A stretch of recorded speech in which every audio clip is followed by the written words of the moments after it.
1절에서 15절 말씀입니다. 여호수아 11장 1절에서 15절 말씀. 우리 교회 이전을 위해서 계속 기도해 주시고요. 이번 주에 건축위원회에서 이야기해 주신 것처럼 사람의 마음도 주님께서 잘 주관해 주실 수 있도록 계속해서 기도해 주시길 바랍니다. 여호수아 11장 1절에서 15절 말씀. 우리 한 절씩 서로 교독하겠습니다. 1절 말씀 제가 먼저 읽겠습니다. 하솔 왕 야빈이 이 소식을 듣고 마돈 왕 요밥과 시므론 왕과 악삽 왕과 및 북쪽 산지와 긴네론 남쪽 아라비아와 평지와 서쪽 돌의 높은 곳에 있는 왕들과 동쪽과 서쪽의 가나안 족속과 아모리 족속과 핵 족속과 브리스 족속과 산지의 여부수 족속과 미스바 땅 헤르몬 산 아래 히위 족속에게 사람을 보내매 그들이 그 모든 군대를 거느리고 나왔으니 백성이 많아 해변에 수많은 모래 같고 말과 병거도 심히 많았으며 이 왕들이 모두 모여 나와서 이스라엘과 싸우려고 메르물가에 함께 진쳤더라. 여호수아에게 이르시되 그들로 말미암아 두려워하지 말라. 내일 이맘때에 내가 그들을 이스라엘 앞에 넘겨주어 몰살시키리니 너는 그들의 발 뒤꿈치를 끊고 그들의 병거를 불사르라 하시니라.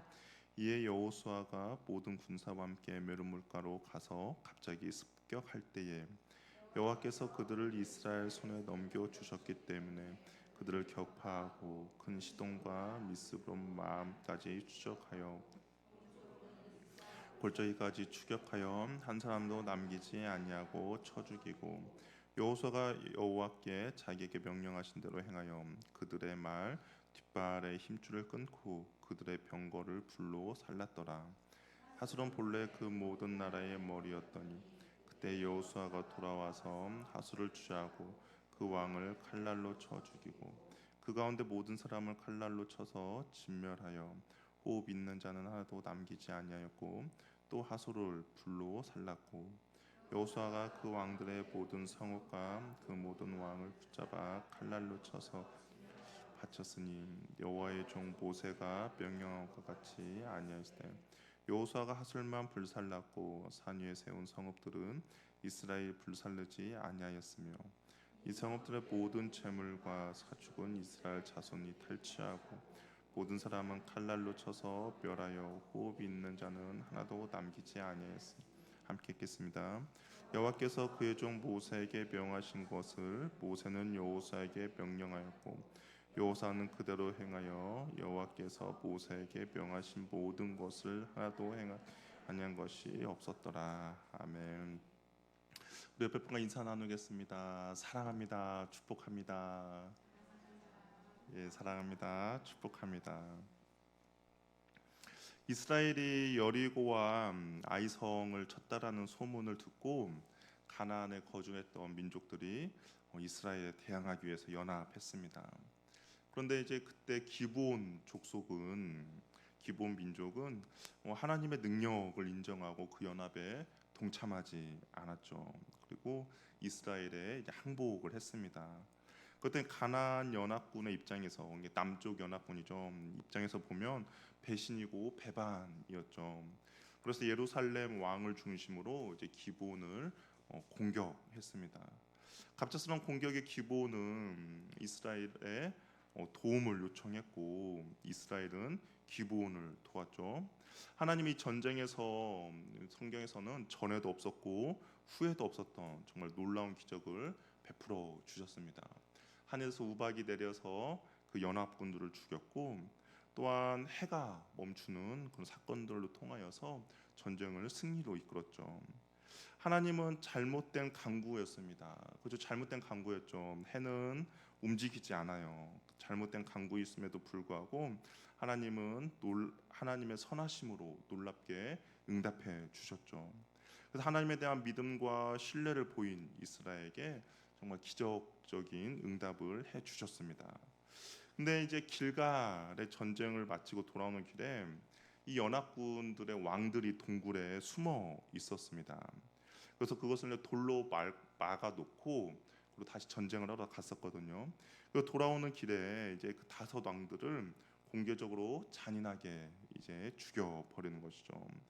먼저 5 왕들을 굴에서 끌어내어서 이제 군사들로 그 목을 밝게 해서 죽인 다음에 그들을 나무에 매달았습니다.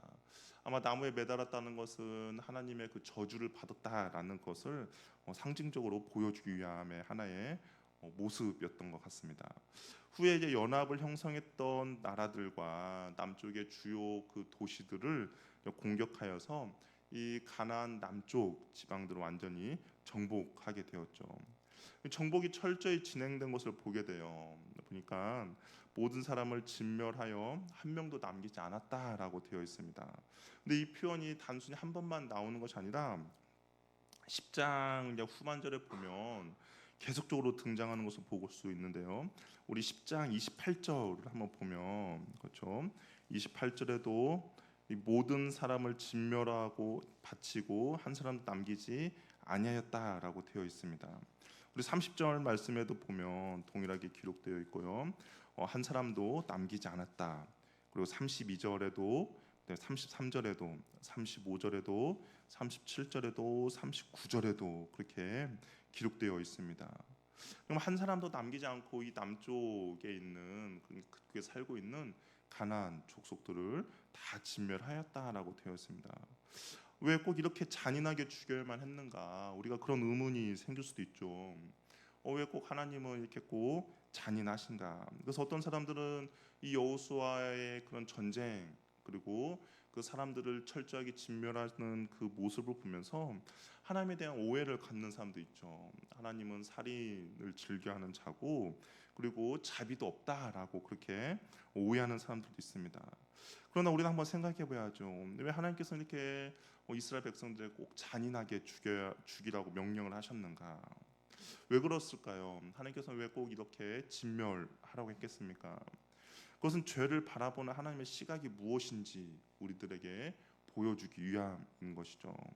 죄에 대해서 경각심을 갖도록 우리에게 주시는 메시지라는 겁니다.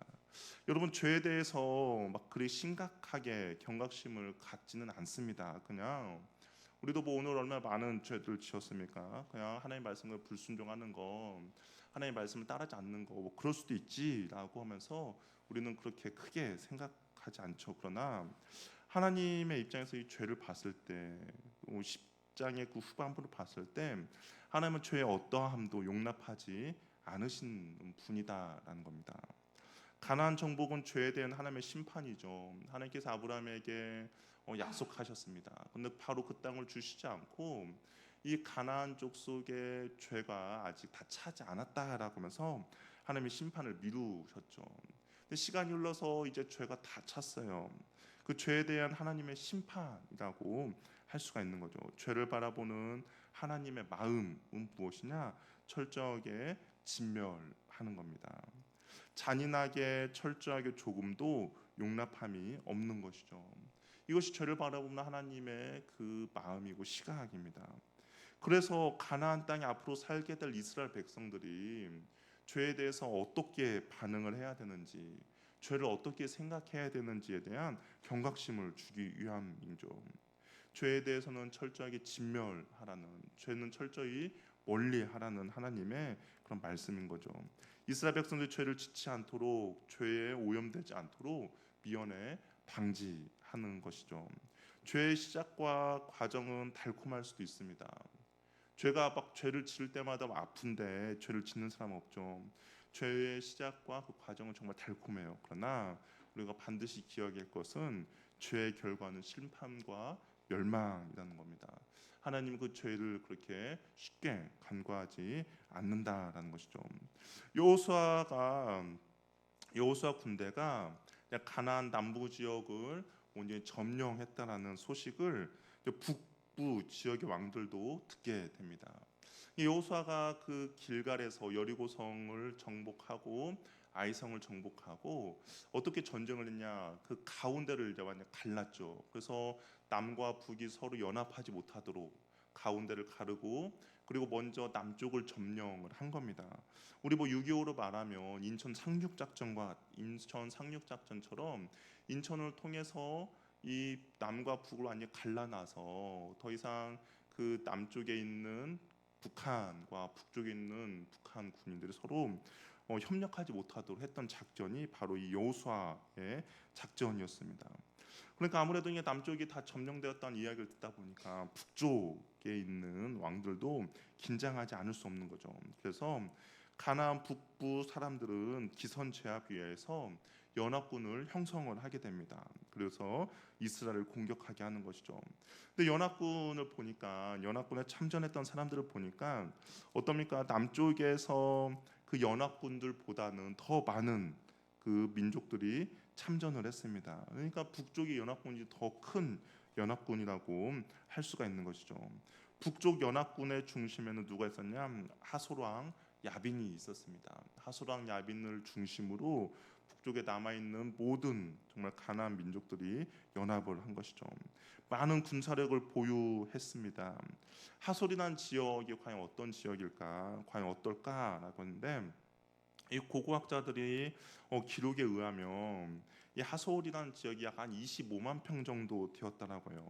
뭐 25만 평이 거리가 절로 이렇게 와닿지가 않죠. 그래서 찾아봤어요. 과연 비슷한 곳이 어디일까라고 했더니 에버랜드가 이것보다 약간 크더라고요. 에버랜드 가보셨죠? 안 가보셨나요? 에버랜드보다 약간 큰 곳이 바로 에버랜드가 약간 컸습니다. 그러니까 적지 않은 그런 땅입니다. 왜냐하면 이쪽 그 가나안 지역이 강원도 그 지역 정도 되는데 거기에서 이 하솔이라는 곳이 그 정도면 정말 적지 않은 지역이죠. 그리고 중요한 것은 그 하솔이 사용하는 무기였습니다. 당시에는 이 청동기였거든요. 이게 철기가 발달되지 않은 그런 시대였는데, 근데 이게 하솔 이 군대가 사용했던 무기는 철기 문명을 가지고 있었습니다. 그래서 정말 강력한 무기들을 보유했죠. 우리 4절 11절 4절 11장 4절을 보니까 어떻게 돼 있어요? 말과 병거도 심히 많았다라고 되어 있습니다. 이 어떤 군사력만 많은 것이 아니라 이 말과 병거도 많았다라고 이야기를 하고 있는 것이죠. 지금으로 말하면 정말 많은 그런 전차들을 보유하고 있었다라는 것을 보여주고 있는 거죠. 거기에 비해서 이스라엘 군대는 어떻습니까? 뭐 말도 없고 병거도 없는 그런 상태죠. 우리 뭐 가끔다가 그 6.25 이야기 많이 듣지 않습니까? 뭐 북한이 탱크를 밀고 왔을 때 우리 탱크도 없어가지고 뭐 어쩔 수 없이 후퇴할 수밖에 없었다. 정말 그거와 비슷한 그런 상황이 지금 오늘 11장의 상황이라는 겁니다. 정말 이스라엘 입장에서 두려울 수밖에 없죠. 그리고 이 전쟁을 어떻게 승리할까 걱정밖에 없습니다. 전략상으로 보면 이스라엘 패배가 100% 패할 수밖에 없는 그런 상황입니다. 근데 하나님께서 말씀해 주세요. 무엇이라 말씀하시냐? 두려워하지 말라라고 합니다. 6절 우리 6절 말씀 한번 같이 읽어보도록 하겠습니다. 6절 한번 읽어볼게요. 시작.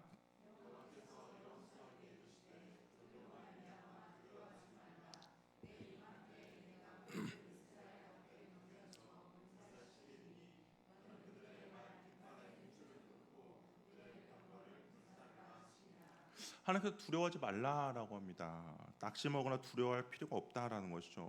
왜냐하면 상대가 강하면 강할수록 하나님께서 우리에게 주시는 능력도 은혜도 더욱더 커지기 때문입니다. 상대가 강한다고 해서 하나님의 은혜와 능력이 작게 작용하는 것이 아니라 상대가 클수록 하나님의 은혜와 능력도 커지기 때문인 것이죠.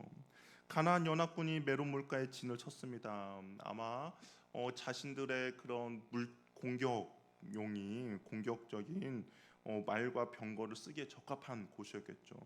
지형에도 매우 익숙했고 지형을 이용해서 전쟁을 하면 정말 큰 힘을 들이지 않고 쉽게 전쟁에서 승리할 수 있기 때문에 이를 메론 물가에 진을 쳤습니다. 그런데 하나님께서는 분명히 약속해 줬어요. 두려워하지 말라라고 이야기를 합니다. 그러면서 하나님께서는 어떻겠냐? 그 전쟁을 어떻게 이길 수 있는지에 대한 전쟁에 대한 전략을 허락해 주십니다. 우리 7절 말씀도 한번 같이 읽어보도록 할게요. 시작.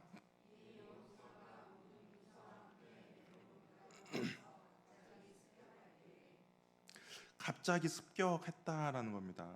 전쟁은 하나님께 속했으니 두려워하지 말고 믿고 따르라고 하나님께서 말씀하셨고, 적이 오기를 기다리지 말고 갑자기 습격해 들어가라는 전략 전술을 하나님께서 가르쳐 주었습니다. 공격이 최선의 방어라는 아마 그런 작전인 것 같습니다. 근데 이스라엘의 지금 상황을 보면 여러 가지 전쟁을 계속 치른 상황이거든요. 남쪽을 정복하기 위해서 계속적으로 전쟁을 치른 상황입니다. 그렇기 때문에 아마 지쳐 있었을 것이고, 그리고 쉽게 이렇게 전쟁을 한다는 것이 선뜻 나서지 못하는 그런 상황입니다. 일어날 힘도 없는 그런 상황이죠. 그런데 순종하여 한계를 뛰어넘을 때 하나님의 은혜는 더욱더 크게 다가온다라는 겁니다. 우리는 보통 지쳤다, 더 이상 못하겠다라는 불평이 나올 때가 있습니다. 그런데 더 이상 지치고 못했다라고 할 때는 나의 실력과 나의 능력을 계산했기 때문인 거죠.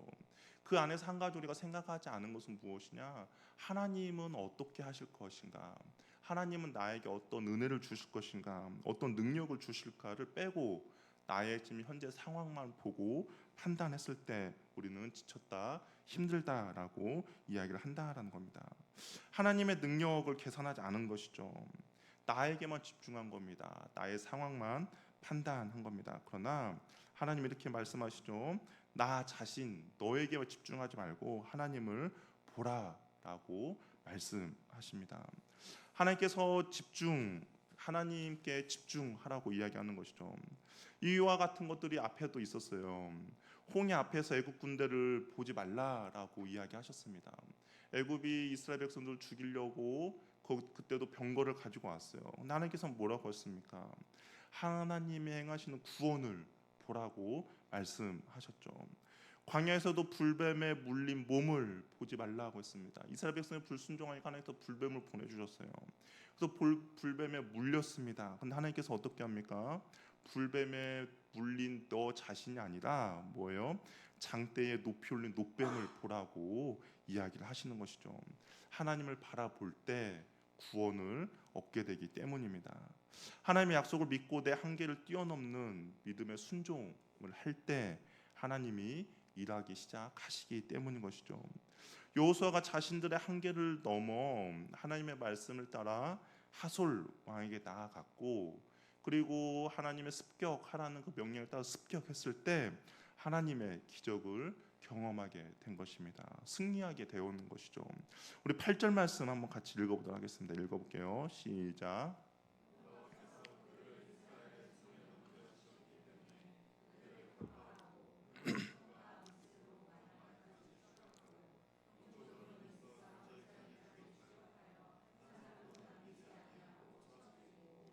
이스라엘 백성들이 뭐 전략적으로 아니 군사력으로 도저히 이길 수 없는 상황이었습니다. 그런데 8절에 뭐라고 되어 있어요? 여호와께서 그들을 이스라엘 손에 넘겨 주셨다라고 합니다. 도저히 이길 수 없는 상황이었는데 하나님께서 이길 수 있도록 그들의 손 이스라엘에 그들을 넘겨 주었다라고 이야기를 하고 있는 것이죠.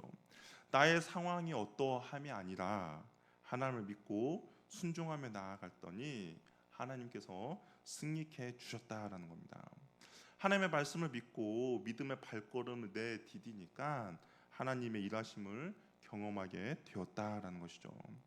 하나님은 승리한 이스라엘 군에게 가나안 연합군에 가공할 그런 무기였던 병거를 불사르고 말의 힘줄을 끊으라라고 명령하십니다. 이것처럼 좋은 정말 전리품은 없죠. 앞으로 이 병거와 말만 잘 가지고 있어도 앞으로 전쟁을 행함에 있어서 정말 손쉬운 전쟁을 할 수 있습니다. 이것처럼 정말 좋은 건 없는데, 근데 어떻게 해요? 하나님께서 그것을 사용하지 말라라고 합니다. 오히려 말의 힘줄을 끊으라고 합니다. 여전히 싸워야 할 적들이 많이 있음에도 불구하고 남겨놓는 것이 더 현명하고 더 지혜롭고 더 유리한 결정임에도 불구하고 하나님께서는 그렇게 하지 말라라고 하신 것이죠. 왜 하나님께서 이런 명령을 내리셨을까요? 왜 말의 힘줄을 끊고 병거를 다 불태우라고 왜 하나님께서 명령하셨습니까? 이스라엘 백성들이 이 가나안 전쟁은 하나님만을 의지하기 바라셨기 때문인 것이죠. 그 군대를 의지하는 나라를 만들려고 하신 것이 아니라 이 전쟁은 하나님에 달려 있다라는 것을 이스라엘 백성들에게 가르쳐 주기 위함인 겁니다. 군대를 의지하고 그런 전쟁 물자를 의지하는 것이 아니라 온전히 하나님만을 의지하기 위함인 것이죠. 하나님이 아닌 다른 것을 믿고 의지하는 것을 원치 않으셨습니다. 하나님만 의지하고자 하나님만을 붙들고 하나님을 바라보아서 이 가나안 정복을 인도하시기를 원하신 것이죠. 그렇다면 하나님만 의지하고자 하는 사람에게 필요한 것은 뭘까? 바로 순종과 결단입니다. 우리 9절 말씀도 우리 같이 한번 읽어보도록 할게요. 한번 읽어보겠습니다. 시작.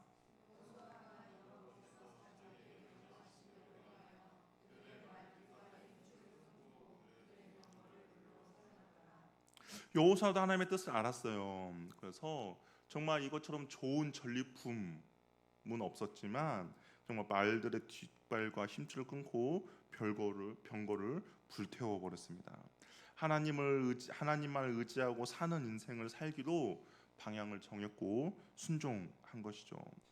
여호수아가 하나님을 의지하는 것으로 방향을 정하니까 어땠습니까? 하나님도 평생의 여호수아를 지켜주셨고 평생의 여호수아 삶 가운데서 승리를 허락해 주신 것이죠. 그래서 여호수아 이 이후의 모든 과정 가운데 날마다 계속적으로 이스라엘 백성들은 승리했습니다.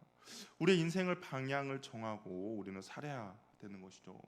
돈과 세상과 권력을 의지하지 않고 하나님만 의지하기로 인생을 하나님만 의지하며 살기로 인생을 우리는 결단해야 한다라는 겁니다.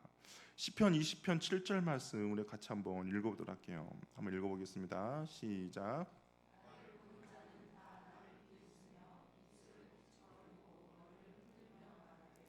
예, 시편 20편 7절인데요. 20편 20편 7절에 이렇게 되어 있어요. 어떤 사람은 병거, 어떤 사람은 말을 의지하나 우리는 여호와 우리 하나님의 이름을 자랑하리로다라고 되어 있습니다. 어떤 사람은 병거를 의지한다는 거예요. 어떤 사람은 말을 의지한다라는 겁니다. 그러나 우리는 여호와 하나님만을 의지하겠다라고 다윗의 고백입니다. 돈이 우리 인생에 많은 유익을 주죠. 좋은 일도 의미 있는 일도 할 수 있도록 합니다. 그런데 우리가 이 돈만을 의지하는 순간 돈은 우리의 주인이 되어 버립니다. 결국 우리는 돈의 노예가 되는 거죠. 그러면서 돈 때문에 거짓말도 하게 되고 돈 때문에 사람을 속이기도 하고 또한 돈 때문에 서로 원수가 되고 또한 돈 때문에 믿음도 잃어버리게 됩니다. 어느 정도 안정이 되고 어느 정도 모으고 여유가 생기면 내가 정말 하나님께 헌신하고 수고할게요. 그런 사람들 정말 많아요. 내가 어느 정도 좀 노후가 안정이 되면 하나님을 위해서 열심히 일하겠습니다. 그러나 그런 날은 절대로 오지 않는다라는 거죠. 처음부터 우리는 하나님만 의지하고 하나님만을 따르고 하나님께만 순종하기로 결단하고 결심해야 한다라는 겁니다. 우리가 하나님을 의지하고 따르고 결단하고 결심하면 우선순위가 정해지죠. 내가 그렇게 결심하면 우리의 우선순위는 다 정해집니다. 그러면 의외로 복잡한 것들이 간단하게 정리가 되는 것이죠. 내가 무엇을 먼저 해야 되는지, 내가 무엇을 어떻게 해야 되는지 우리가 결단과 결심을 한다면 우선순위가 정해지기 때문에 우리는 그대로 순종하며 지키며 나아갈 수가 있다라는 겁니다. 어찌 보면 여호수아가 그랬죠. 정말 많은 상황과 환경 그리고 많은 유혹들이 있었습니다. 그럼에도 불구하고 온전히 하나님께 인생의 방향을 정한 거죠. 그리고 하나님께만 순종하기로 결단하고 결심했습니다. 그래서 여호수아 마지막을 보면 여호수아가 그렇게 고백합니다. 나와 내 가족은 오직 여호와 하나님만을 섬기겠다라고 선언을 하는 것이죠. 그것이 단순히 그냥 그때 선언한 것이 아니라 이 가나안 정복함에 있어서 여호수아는 그렇게 결단하고 결심했고 그리고 그 결단과 결심 가운데 하나님께서 은혜를 베풀어 주셨고 지켜 주셨고 그리고 그 결단과 결심을 그 이스라엘 백성들에게 선포를 한 것이죠. 그렇기 때문에 우리도 그런 결심과 결단을 해야 한다라는 겁니다. 돈과 세상과 권력을 의지하지 않고 하나님만을 의지하고 하나님만을 섬기기로 인생의 결단하며 나아갈 때 하나님께서는 그 이후의 모든 것들을 책임져 주시고 지켜주시고 보호해 주신다라는 것이죠. 아니나 다를까 12장을 보면 여호수아가 굴복시킨 가나안 왕들의 이름이 열거됩니다. 31명의 왕들과 싸웠어요. 근데 이 31명 31번의 전쟁 가운데 딱 한 번 패배를 한 적이 있습니다. 그 1패는 당연히 불순종했을 때 벌어진 것이죠. 31번의 전쟁을 치르는 동안 쉬웠던 전쟁은 단 한 번도 없었습니다. 여호수아 자신 스스로 능력으로 이겼다라고 할 만한 전쟁은 없었던 것이죠. 다 하나님이 이기게 해주신 그런 전쟁이었습니다. 우리는 이 가나안 정복이 쉽게 끝났다라고 생각을 하는데, 근데 그게 아니에요. 우리 18절 말씀, 우리 11장 18절 말씀 한번 읽어도 하겠습니다. 같이 한번 읽어볼게요. 시작.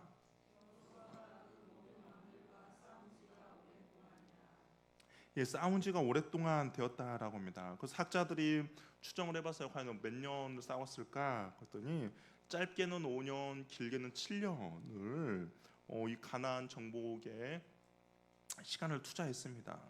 그렇다고 해서 막 완전히 다 전복된 건 아니에요. 또 뒤에서 살펴보겠지만 조금씩 남아 있습니다. 그러나 여기서 이제 다 정복된 걸로 보는 것은 큰 정말 민족들은 다 이미 정복했음을 그렇게 말하고 있기 때문에 그렇게 이야기하는 것이죠. 그러니까 5년에서 7년의 시간이 지금 소요됐습니다.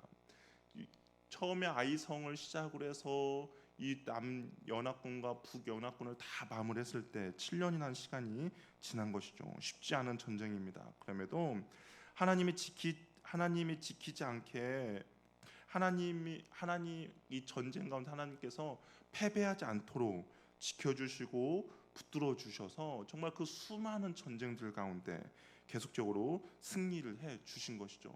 그 비결은 무엇이었습니까? 바로 순종이었죠. 우리가 오늘 또 살펴보면 여호수아가 과연 얼마나 순종했는지 보여주는데, 우리 9절 말씀도 보면 그렇게 되어 있죠. 여호수아가 여호와께서 자기에게 명령하신 대로 행했다라고 되어 있습니다. 하나님께서 말씀하신 대로 행했다라고 되어 있어요. 우리 12절 말씀을 한번 볼까요? 12절 말씀도 한번 같이 읽어보겠습니다. 시작. 그들의 모든 성읍과 모든 왕을 붙잡아 칼날로 쳐서 진멸하여 바쳤으니 여호와의 종 모세가 명령한 같이 하였을 때, 여호와의 종 모세가 명령한 대로 여호수아가 그대로 순종했다라고 되어 있습니다.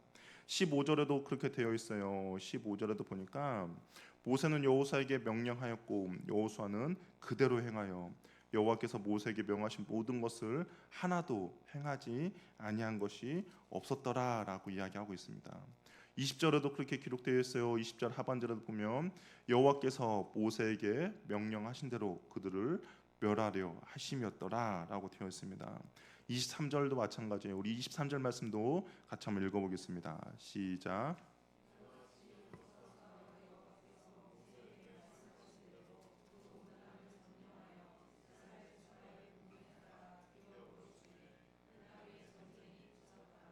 여호와께서 명령하신 대로 말씀하신 대로 순종한 것이 결국 이스라엘 백성들의 승리의 비결이었습니다. 하나님의 말씀이 효력을 미치지 않는 영역이나 상황은 존재하지 않죠. 하나님의 말씀이 선포되는 모든 곳에는 말씀의 능력이 나타납니다. 우리의 상황이 어떠하든지 하나님의 말씀을 선포하고 순종하면 그곳 가운데 하나님의 능력이 나타납니다. 우리는 그 말씀 가운데 순종하며 나갈 뿐이다라는 것이죠. 모세는 주께서 명령하신 대로 여호수아에게 명하였고 여호수아는 모든 일을 한치의 어김없이 순종했다라고 이야기합니다. 자의로 하나님의 뜻을 왜곡하지 않고 그냥 명하신 대로 들은 대로 온전히 순종했습니다. 믿음의 싸움에서 하나님을 의지하는 태도와 믿음의 순종이 결국 가나안 땅을 정복할 수 있는 밑거름이 된 것이죠. 우리 앞에 수많은 문제들이 있습니다. 우리도 동일하게 하나님을 의지하는 태도와 믿음의 순종함으로 인생의 수많은 문제들을 정복해가는 저와 여러분이 되기를 바랍니다. 순종할 수 없는 상황 가운데, 정말 유혹이 넘치는 상황 가운데 그럼에도 불구하고 순종하며 나아갈 때, 아까 말했죠, 한계를 뛰어넘는 순종하며 나아갈 때 하나님의 은혜는 더욱더 풍성히 임하게 된다라는 겁니다. 하나님의 은혜가 그곳 가운데 하나님 은혜가 그곳 가운데 넘치도록 임하게 된다라는 것이죠. 저 여러분이 그런 은혜를 누리는 저와 여러분이 되기를 바랍니다. 하나님의 말씀만을 순종하기로 결단하며 결심하고 하나님만 의지하기로 순종하며 나아갈 때 그곳 가운데 하나님 은혜가 넘치게 될 것입니다. 그 은혜를 누리는 저와 여러분이 되기를 바랍니다. 함께 기도하겠습니다. 올 시간 기도할 때 가나안 정복은 이스라엘 백성들의 어떤 뛰어난 전략과 전술이 아닙니다. 그들의 어떤 전쟁의 물자도 아니죠. 온전히 하나님께 순종함이 전쟁의 승리의 비결입니다. 순종할 때 우리에게 필요한 것은 결단과 결심이죠. 이 시간 기도할 때 하나님, 내가 온전히 하나님 이 땅을 살아가면서 하나님께 순종하기로, 하나님만을 의지하기로 결심하며 결단합니다.